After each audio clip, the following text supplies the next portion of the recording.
வந்தியத்தேவன் திருவாரூருக்கு போய் நாட்டிய நடனங்கள்லாம் பார்த்துட்டு சம்பந்தருடைய தேவார இனி இசையெல்லாம் கேட்டுட்டு போகலாமே அப்படின்னு அவன் ரொம்ப ஆர்வமாக இருந்தான். ஆனால் இந்த முடிவு எடுத்த நேரத்தில் ஒரு சம்பவம் நடந்தது. மேற்கு திசையிலேருந்து காவேரி கரையோடு ஒரு பல்லக்கு வந்தது. பல்லக்கு முன்னாடியும் பின்னாடியும் சில காவல் வீரர்களும் வந்தாங்க. வந்தியத்தேவனுக்கு ஏதோ ஒரு சந்தேகம் வந்துச்சு. பல்லக்கில் அருகிற வரையில் அங்கேயே நின்று காத்து கொண்டிருந்தான்.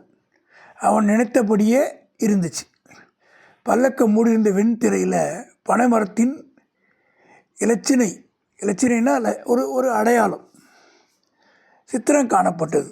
ஆகா, கடம்பூர்லேருந்து வர்ற பல்லக்கு தான் இது. நாம் குடந்த வழியாக வர இவர்கள் வேறொரு வழியில் வர்றாங்க.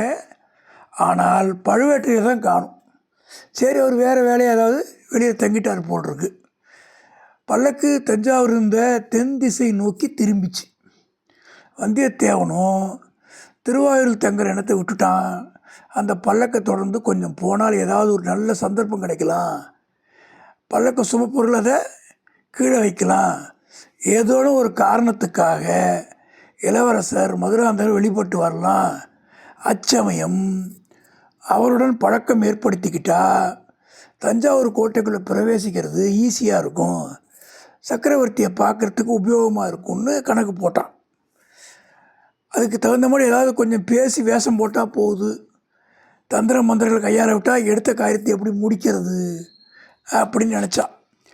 எனவே பல்லக்கையும் பரிவாரங்களையும் முன்னால் போக விட்டு சற்று பின்னாலேயே வந்தியத்தேவன் போய்கிட்டே இருந்தான். ஆனால் எதிர்பார்த்த சந்தர்ப்பம் ஒன்றும் கிடைக்கல. காவேரிக்கு தஞ்சாவூருக்கு மத்தியில் இருந்த மற்றும் 4 நதிகளை கடந்தாயிடுச்சு. என்ன போய்கிட்டே இருக்காங்க. அப்படியும் பல்லக்க கீழே வைக்க பாடில்லை. ஒரே மூச்சாக போய் கொண்டிருந்தது.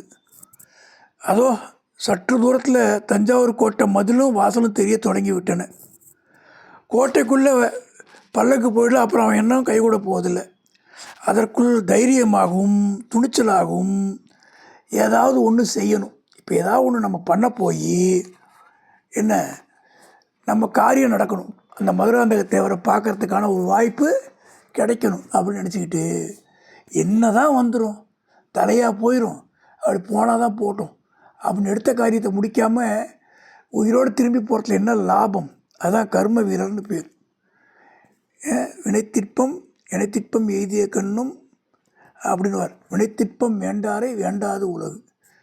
ஆக இதற்கெல்லாம் அடிப்படையில் மதுராந்தகருடைய பேரில் வந்தியத்தேவனுக்கு கோபம் வேறு இருந்துச்சு. பல்லக்கின் மூடுதிரியை கிழித்திருந்து உள்ளே இருப்பது பெண்ணல்ல, மீச முளைச்ச ஆண் பிள்ளை என்பதை வெளிப்படுத்த வேண்டும். நம்ம கை ஊறியது, ரொம்ப கை ஒரு மாதிரியாக இருந்தது, ஊறியது. அவன் உள்ளம் துடித்தது. இதற்கு என்ன வழி என்று தீவிரமாக யோசித்து கொண்டிருக்கையில் பல்லக்கோடு சென்ற பரிவாரங்கள் ஒருவன் சற்று பின் தங்கி வந்தியத்தேவனை உற்று நோக்கினான். நீ யாரப்பா? திருவையாறில் நீங்கள் ஏன் தொடர்ந்து வருகிறாய் அப்படின்னு கேட்டான். நான் உங்களை தொடர்ந்து வரலையா, தஞ்சாவூருக்கு போகிறேன். இந்த சாலை தானே தஞ்சாவூருக்கு போகிறது என்றான் வந்தியத்தேவன். இந்த சாலை தஞ்சாவூருக்கு தான் போகுது, ஆனால் இதில் முக்கியமானவர்கள் மட்டுமே போகலாம், மற்றவர்களுக்கு வேறு சாலை இருக்கிறது அப்படின்னா வீரன். அப்படியா? ஆனால் நானும் ரொம்ப முக்கியமான மனுஷன்தான்னா வந்தியத்தேவன். அதை கேட்டால் வீரன் புன்னகை செய்துவிட்டு தஞ்சாவூருக்கு எதுக்கு போகிறாய்ன்னு கேட்டான். என் சித்தப்பா தஞ்சையில் இருக்கார், அவருக்கு நோய் என்று இருக்கிறது, பார்க்க போகிறேன் அப்படின்னா வந்தியத்தேவன். உன் சித்தப்பா தஞ்சையில் என்ன செய்கிறார்? அரண்மனையில் உத்தியோகம் பார்க்குறாரா? இல்லை, சத்திரத்தில் மணியக்காரராக இருக்கார். ஓஹோ, அப்படியா? சரி, எங்களுக்கு முன்னால் நீ போவதுதானே, ஏன் பின்னாலேயே வந்து கொண்டிருக்கிறாய்? குதிரை களைப்பாக இருக்கையா, அதனால தான். இல்லாட்டா உங்கள் முதுகை பார்த்து கொண்டே எனக்கு என்ன திருப்தி? இப்படி பேசிக்கொண்டே வந்தியத்தேவன் பல்லக்கின் அருகில் வந்து விட்டான். உடனே அவன் மூளையை உசுப்பி விட்டு,